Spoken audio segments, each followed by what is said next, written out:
Hello students, प्रतिरोधों का संयोजन ऐसा अपन टॉपिक पढ़कर आए थे, इसको सवाल भी किए थे कुछ। अभी आगे का काम जो करने वाले हैं वो इसके आगे अपन टॉपिक पढ़ने वाले हैं, वो है विद्युत सेल और सेलों का संयोजन। ठीक है, स्टार्ट करते हैं। तो सबसे पहली बात हम करते हैं विद्युत सेल की।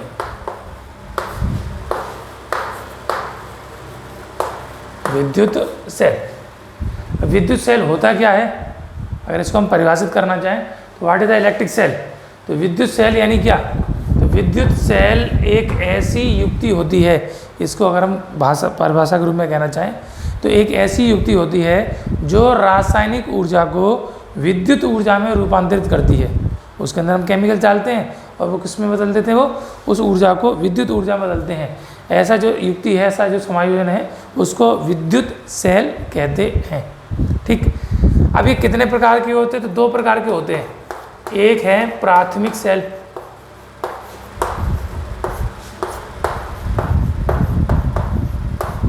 और दूसरे होते हैं द्वितीयक सेल। प्राथमिक सेल और द्वितीयक सेल।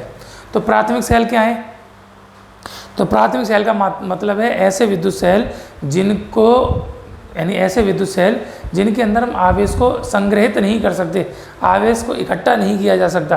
और जब तक उसमें क्रिया होगी तब तक तो हमको रिएक्शन के कारण विद्युत ऊर्जा देंगे, विद्युत धारा प्रदान करेंगे। जैसी रिएक्शन खत्म, विद्युत धारा समाप्त हो जाएगी। तो ऐसे सेल जो कहलाते हैं वो प्राथमिक सेल कहलाते हैं। सीधे सीधे रूपांतरण करते हैं रासायनिक ऊर्जा का विद्युत ऊर्जा में, और उसमें किसी भी प्रकार की कोई भी आवेश का संग्रहण संभव नहीं है। कौन कौन से होते हैं, सामान्यतः जो उदाहरण के तौर पर अगर हम देखें तो शायद केमिस्ट्री में भी पढ़े हों, तो उन सेलों के नाम है, एक तो है लेक-लांसे सेल,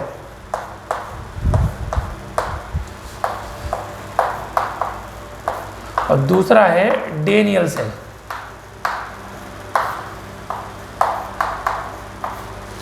लेक-लांसे सेल में क्या कहते हैं उसका, CuCl2 कॉपर क्लोराइड का केमिकल होता है। सॉरी, डेनियल सेल में CuCl2 का केमिकल होता है, उसमें जिंक रॉड पड़ी होती है। इसमें NH4Cl का केमिकल होता है और इसमें भी एक जिंक रॉड पड़ी होती है। तो एक पॉजिटिव टर्मिनल का काम करता है और एक नेगेटिव टर्मिनल का काम करता है। तो ये हैं लेक-लांसे सेल। दूसरे प्रकार के जो सेल हैं जिनको हम कहते हैं द्वितीयक सेल।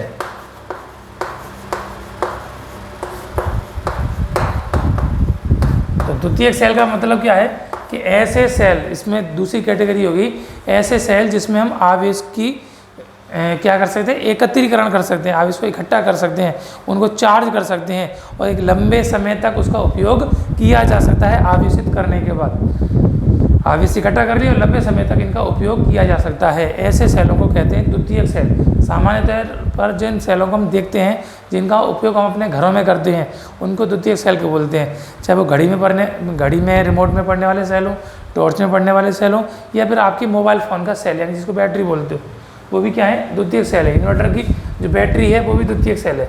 कहीं पर भी जो बैटरी है वो द्वितीयक सेल है। तो ये भी दो कैटेगरी के होते हैं। एक तो होता है चार्जेबल, मतलब चार्ज का खत्म हो जाए तो दोबारा चार्ज कर लो, फिर चार्ज खत्म हो जाए तो दोबारा चार्ज कर लो।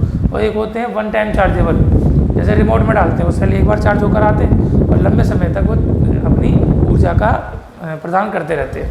द्वितीयक सेल, इसमें जो इनका जो प्रमुख रूप से सेल होता है वो होता है सीसा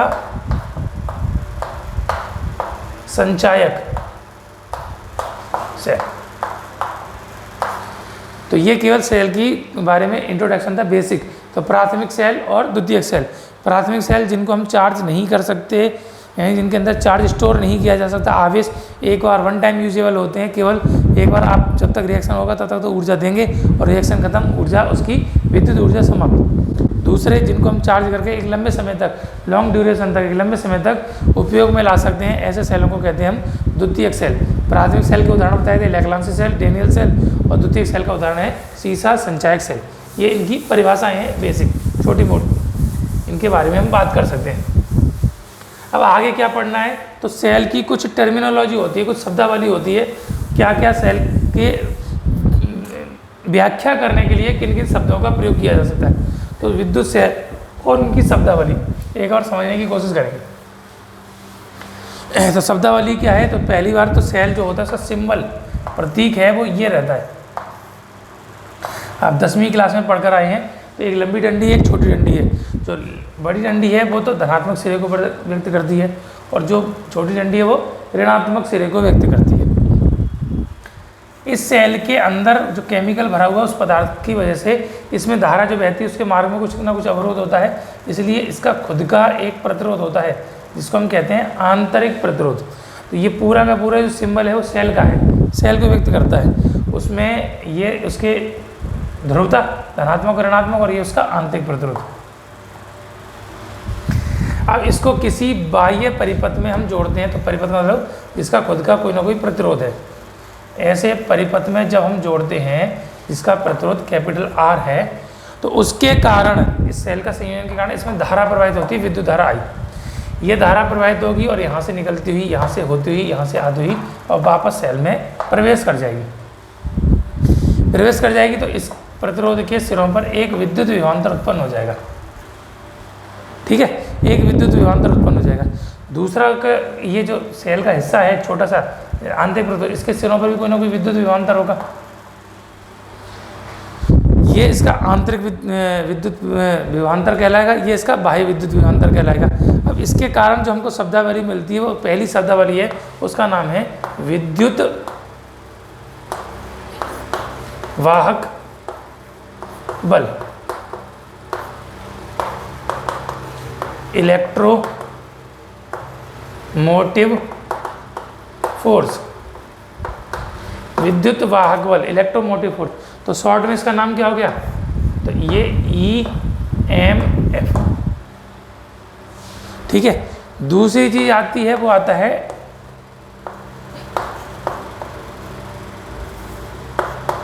terminal वोल्टता।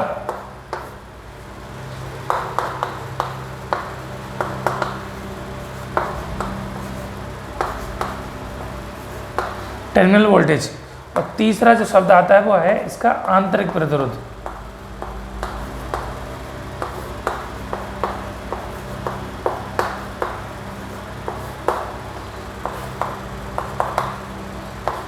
Internal resistance, terminal voltage और इसकी आंतरिक प्रतिरोध। अब ये जो शब्दावली है इनको अगर परिभाषित करना चाहें तो चित्र से अपन इसको देखेंगे, एक बार समझेंगे। तो हम इसको नीचे से प्रारंभ करते हैं, पहले हम आंतरिक प्रतिरोध के बारे में बात करते हैं। तो आंतरिक प्रतिरोध, प्रतिरोध का मतलब क्या होता है? प्रतिरोध का मतलब क्या है कि जो धारा के मार्ग में रुकावट उत्पन्न करे, धारा कहीं भी प्रवाहित हो रही है उसको रोकने का काम करे, उसको कंट्रोल करने का काम करे, उसको कहते हैं प्रतिरोध। तो जो भी अवरोधक है, जो भी बाधा है जो धारा के मार्ग में अवरोध उत्पन्न करती है, रुकावट उत्पन्न करती है, उसको कहते हैं प्रतिरोध।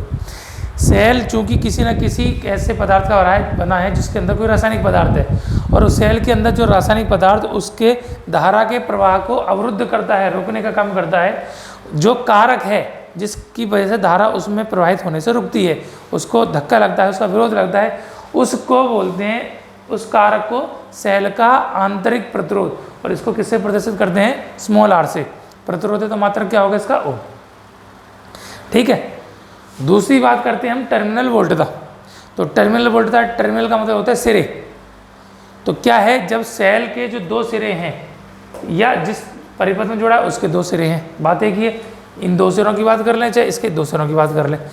तो जब क्या है कि जब सेल के द्वारा किसी बाह्य परिपथ में विद्युत धारा प्रवाहित की जाती है तब उस प्रतिरोध के सिरों पर उत्पन्न होने वाला विभवांतर, जो इसके दोनों सिरों के बीच विभवांतर उत्पन्न हो रहा है, इसका मतलब वो सेल के सिरों के बीच विभवांतर उत्पन्न हो रहा है। तो चाहे सेल के सिरों का विभवांतर या उस प्रतिरोध के सिरों का विभवांतर, उस विभवांतर को कहते हैं उसकी टर्मिनल वोल्टता। और किससे व्यक्त करते हैं? V से। विद्युत विभवांतर वही टर्मिनल वोल्टता है। अब विद्युत वाहक बल के बारे में बात करें तो अभी हमने बात की थी टर्मिनल वोल्टता। तो सेल के बाहर जो परिपथ है उस परिपथ में जो धारा बह रही है उसके सिरों पर जो विभवांतर है वो तो कहलाता है टर्मिनल वोल्टता। लेकिन सेल के अंदर भी धारा बह रही है तो सेल के अंदर का जो प्रतिरोध है उसके कारण भी उस पर कोई ना कोई विभवांतर उत्पन्न होगा। तो ये इसका जो विभवांतर है वो कहलाता है आंतरिक विभवांतर। तो एक आंतरिक विभवांतर हो गया यहाँ से लेकर यहाँ तक का, यानी ये हमने चित्र में इसको भी जो विभव दर्शा रखा है तो उसका मान लो, नहीं तो कहीं पर भी जो सेल में अवरोध है उसका जो विभवांतर है। तो इन दोनों विभवांतरों का जो योग है आंतरिक विभवांतर और बाह्य विभवांतर, इसका कुल योग है वो कहलाता है सेल का विद्युत वाहक बल, इलेक्ट्रोमोटिव फोर्स, ईएमएफ से प्रदर्शित करते हैं।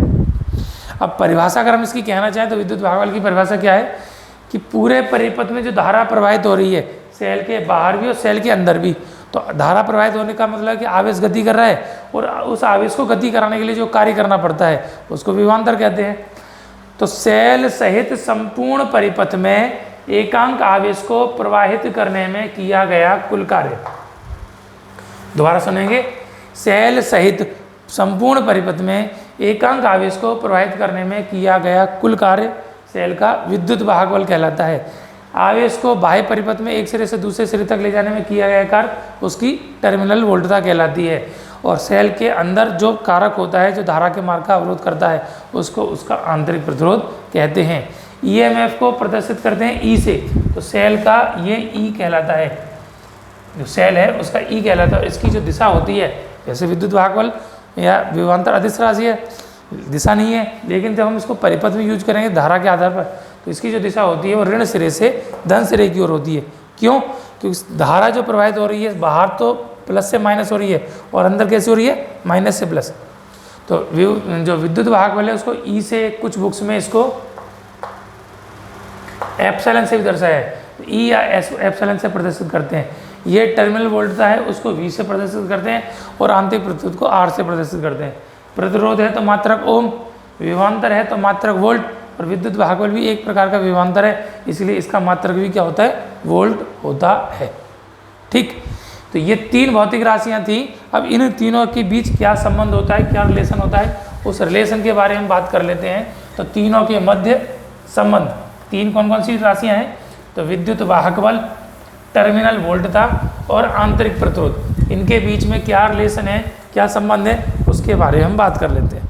बहुत सरल सी बात है कि आवेश प्रवाहित हो रहा है पूरे परिपथ में, तो पूरे परिपथ में आवेश प्रवाहित हो रहा है तो उस पर किया गया कुल कार्य कितना होगा, तो कुल कार्य आवेश के प्रवाह में, तो कुल कार्य कैसा होगा, सेल के बाहर और सेल के अंदर, तो सेल के बाहर कार्य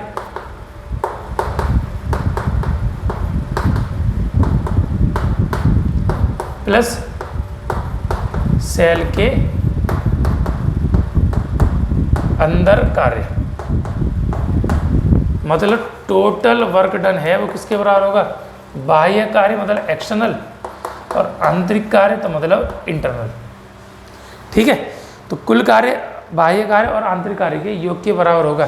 क्यू नॉट का भाग दे दो तो एकांक आवेश में को प्रवाहित करने में किया गया कार्य कितना हो जाएगा, तो डब्ल्यू एक्सटर्नल बटे क्यू नॉट और प्लस डब्ल्यू इंटरनल बटे क्यू नॉट। अभी आपको परिभाषा बताई थी, तो विद्युत वाहक बल किससे कहते हैं, तो पूरे परिपथ में एकांक आवेश को प्रवाहित करने में किया गया कार्य, तो पूरे परिपथ में एकांक आवेश को प्रवाहित करने में किया गया कार्य तो विद्युत वाहक बल कहलाता है। और बाह्य परिपथ में एकांक आवेश को प्रवाहित करने में किया गया कार्य उसका टर्मिनल वोल्टता कहलाता है। और आंतरिक परिपथ में आवेश को प्रवाहित करने में किया गया कार्य तो क्या कहलाएगा, उसका आंतरिक विभवांतर। इसको हमने स्मॉल वी से व्यक्त कर दिया, जनरली यूज नहीं होता है लेकिन यहाँ डेरिवेशन में कर रहे हैं तो कर सकते हैं हम। ई बराबर वी प्लस स्मॉल वी, चूंकि ओम के नियम से वी बराबर क्या होता है, आई आर, परिपथ में बहने वाली धारा आई और इसका प्रतिरोध आर है, तो आई इंटू आर, तो मान लगा दिया, तो ई बराबर वी प्लस आई आर। ये संबंध हो गया किस किस के मध्य, विद्युत वाहक बल, टर्मिनल वोल्टता और आंतरिक प्रतिरोध, इन तीनों भौतिक राशियों के बीच ये संबंध है। तो इस संबंध, ये जो संबंध है वो इन तीनों के बीच का संबंध है, इसको व्यक्त कर सकते हैं। इसको और कैसे कैसे दर्शा सकते हैं, कैसे कैसे व्यक्त कर सकते हैं, प्रदर्शित कर सकते हैं, तो समझेंगे एक बार। तो देखेंगे एक बार, हम पक्षांतरण करें तो क्या मिलेगा, ई बराबर, नहीं पक्षांतरण कर दिया तो ई माइनस वी बराबर आई आर। ठीक है, ई ये हो गया, तो आर की वैल्यू कितनी हो जाएगी, ई माइनस वी अपॉन आई, एक सूत्र। चूंकि ओम के नियम से V बराबर टोटल विभवांतर माने तो बाहर का प्रतिरोध लगेगा R, तो I की वैल्यू कितनी हो जाएगी, V अपॉन R, मान लगा देंगे तो R बराबर E minus V upon V बटे आर, ये आर ऊपर पहुंचेगा तो आर बराबर कितना हो जाएगा, E minus V upon V into R. एक संबंध ये हो गया, ये आंतरिक प्रतिरोध है तो ओम, ये विद्युत वाहक बल है तो मात्रक वोल्ट, ये आंतरिक प्रतिरोध है तो मात्रक ओम। एक बार पुनः कर सकते हैं, पुनः सूत्र क्या है, ई बराबर वी प्लस आई आर। चूंकि v का मान ओम के नियम से कितना है, आई आर, तो E बराबर I R plus I small R. E बराबर आई कॉमन ले लिया तो R प्लस स्मॉल आर, तो स्मॉल आई की वैल्यू कितनी हो जाएगी, E बटे R प्लस आर। विद्युत धारा है तो मात्रक एम्पियर। एक जनरल फॉर्मूला बन जाता है, इसको हम चाहें तो ऐसे ले सकते हैं, परिपथ में बहने वाली कुल धारा कितनी होती है, तो कुल विद्युत वाहक बल, विद्युत वाहक बल बटे आंतरिक प्रतिरोध और बाह्य प्रतिरोध, तो ये क्या कहलाएगा, कुल प्रतिरोध। तो धारा बराबर क्या होती है, विद्युत वाहक बल बटे कुल प्रतिरोध, विद्युत धारा है तो एम्पियर। तो इस प्रकार हम इन राशियों के मध्य संबंध की गणना कर सकते हैं। क्लियर। चलिए इसके आगे देखते हैं क्या करना है। इसके आगे सेलों का संयोजन है, चलो उसको बाद में करेंगे, यहाँ तक का करिए, ध्यान कीजिए। Thank you.